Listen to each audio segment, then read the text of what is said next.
In today's video, we're in Greenbrier Park, a park that's pretty close by to us. And the topic for today is actually kind of finding the sweet spot in your collection. Not necessarily pertaining just to ball pythons, but in general, other reptiles that you could have within your collection too. And kind of what I find to be that sweet spot. We're also out here today because it's just nice kind of being outside. It's a little bit of a change from the snake room. And there is a kingfisher that's around here that has been taunting me the last couple of times I've came out here. So I just want to get some good images of him. And in the meantime, talk a little bit about snakes. Let's talk a little bit about what the sweet spot is to me. And it's something that I recently kind of thought about and figured out. And that is when you get to that point where you are producing the majority of your own animals for holdbacks for future projects, and you have the females necessary for your own goals. Now, the reason why that's important is you're not continually going to be adding animals to the collection, because that can add up over time, obviously.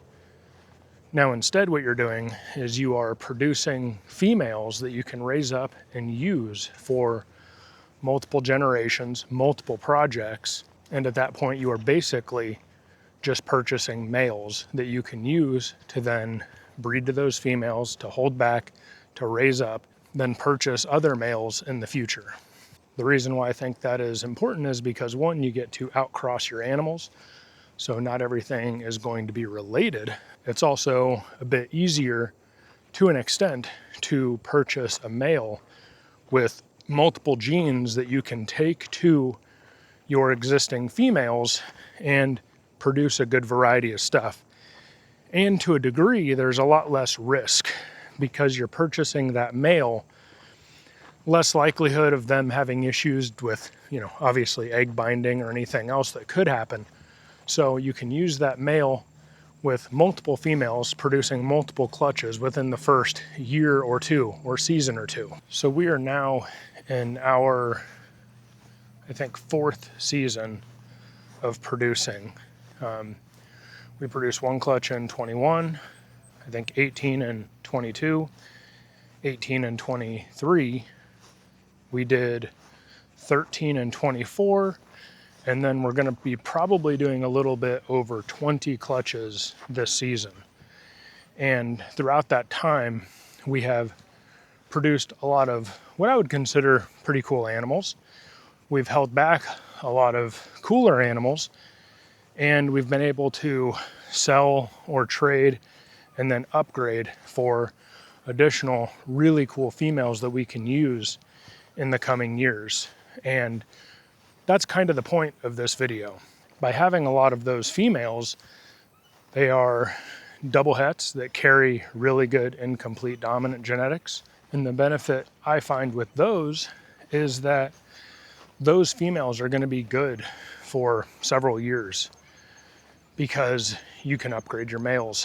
And again, kind of the point of this video and being the sweet spot is that by having those females, you can basically just upgrade your male every year, 2 years, whatever, to be able to really push your collection forward while getting those really nice holdback females. And something that kind of plays into that a little bit is the market volatility. So there's a lot of talk people will have about kind of where things are at with the market, values of different things, stuff like that. The females in general are going to hold their value a lot better. So by you producing those females that you're raising up, you're going to be in a better spot, and you're not going to lose as much value over time if something happens within the market, within that project, whatever the case may be. And you may say, the same thing could happen with the males that you produce, and you're entirely correct. However, those males, the turnaround time from you getting them as a hatchling to you breeding and producing animals with them is going to be a lot faster than if you did that with a female. And that's huge. That male is going to be able to produce for you for at least 2 seasons before that female. And he is going to be able to father as many clutches as you're pretty much able to get out of him. And the value is going to be exponential using that male. So that's why you'll kind of hear a lot of people talking about it's okay spending a bunch of money on a male, because that return of investment is going to be a lot faster. And more importantly, you're going to be able to see the fruits of your labors as far as the end goal for your projects a little bit sooner using those males, or at least building those pieces. So we see our little homie right there on that red pole. So we're just going to try and keep an eye on him and hope for the best. He's been kind of teasing me, so we're going to try and see if we can catch him whenever he goes off into flight there. So he just kind of flew away on us, and he ended up back on this side of the lake. So I'm going to try and track him down, get a decent image or two, and then back to the topic at hand. Now, one important thing I wanted to mention with market volatility, to a degree, is that that doesn't mean you should stop buying ingredients. I think that ingredients are extremely important, and I also believe that there's a lot of really cool stuff that you can get for not a lot of money.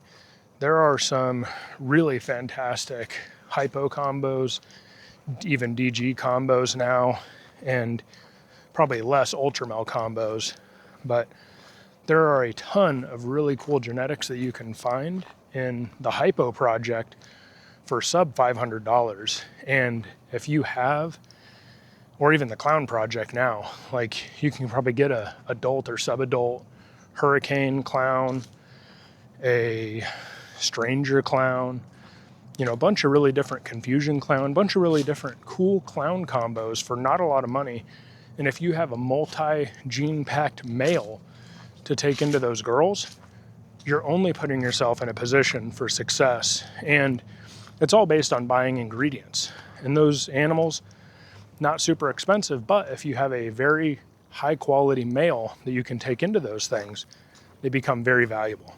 So when we're talking about value, it's important to kind of think about the cost of some of these animals. And for whatever reason, there is a weird little bit of negativity for animals that are within the couple $100 range. I'd want to say, you know, the sub 1,000, more so the sub $500 range. And, you know, a lot of those animals, you can find again, really cool ingredients for stuff. But more importantly, those are animals where people are just getting into the hobby, and they are really either just want a really cool pet, or they want to be able to produce something that is, you know, unique to their taste, something that they like, and something that they want to see.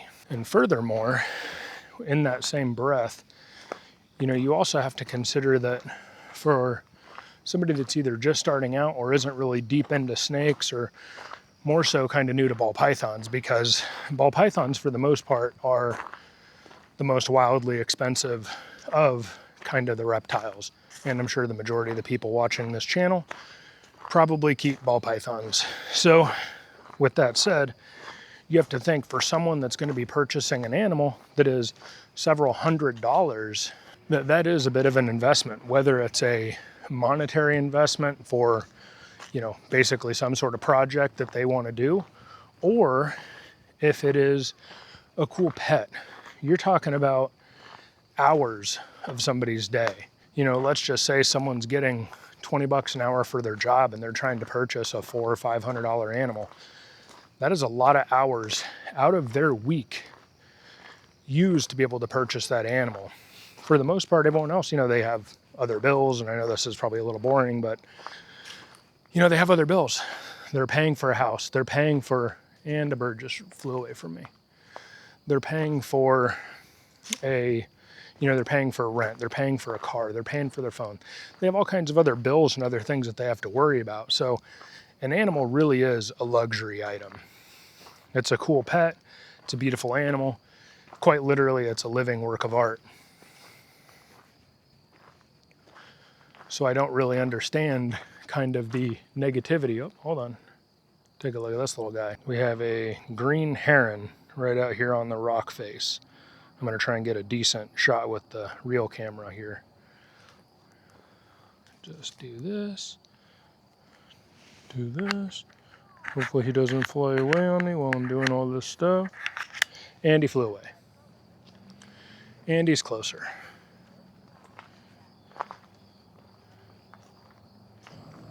He is right down here. Nope, don't run away from me, homie. We're friends, I promise. So kind of back to what I was saying. I don't really understand all the negativity when it comes to, you know, lower valued animals or lower dollared animals, because everybody has to, one, start somewhere, and not everybody's goal is the same. Some people can just want to enjoy and keep these animals. That's how I started. I enjoyed just reptiles, snakes, animals, wildlife in general.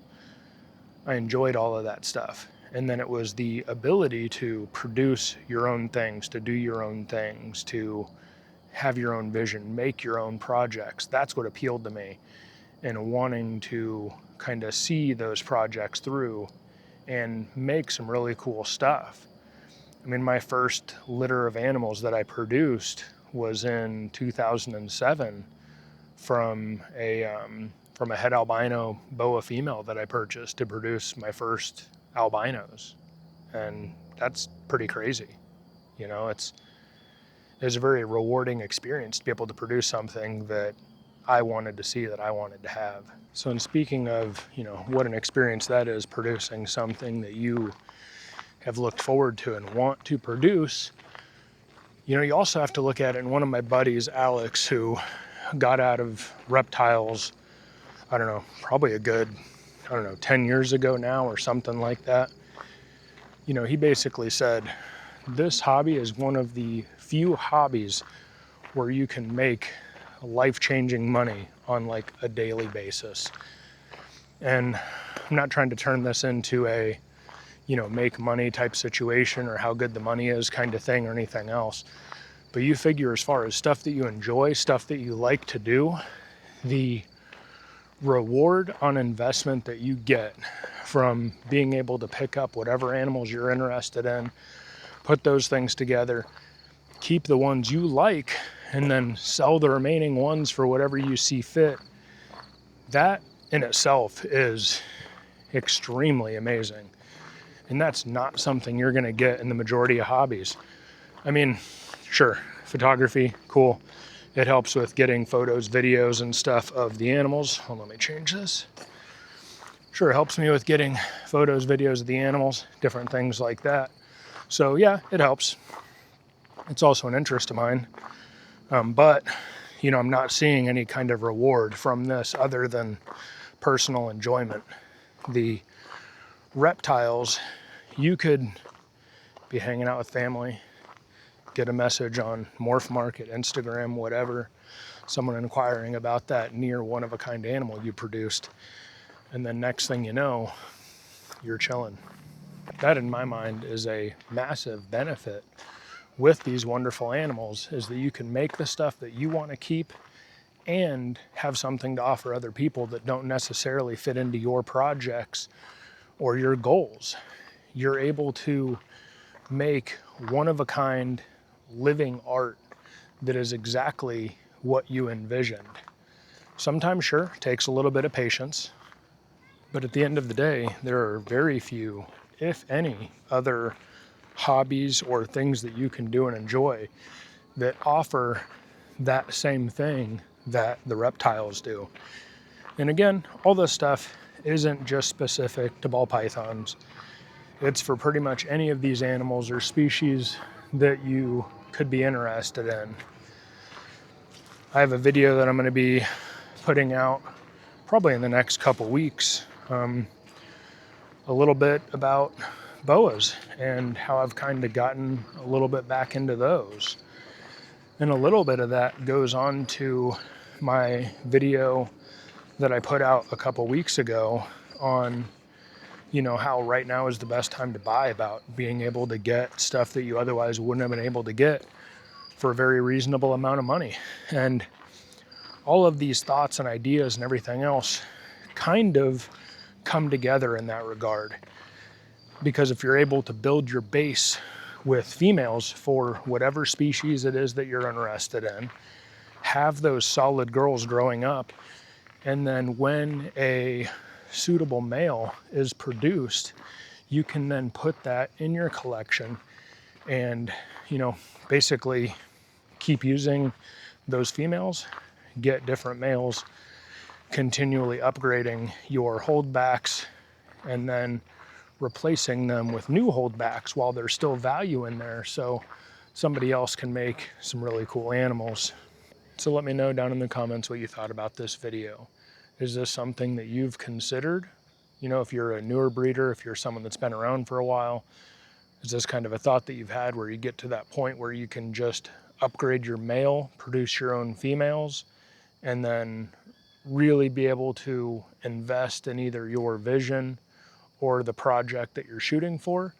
And then I'm also curious if you enjoy this kind of video where it's a little bit kind of out and about, maybe doing something else while still keeping it snake related, but also a little bit more with my, I guess, hobbies and interests outside of the reptiles. As always, thanks for taking your time to watch this video, and we will see you in the next one.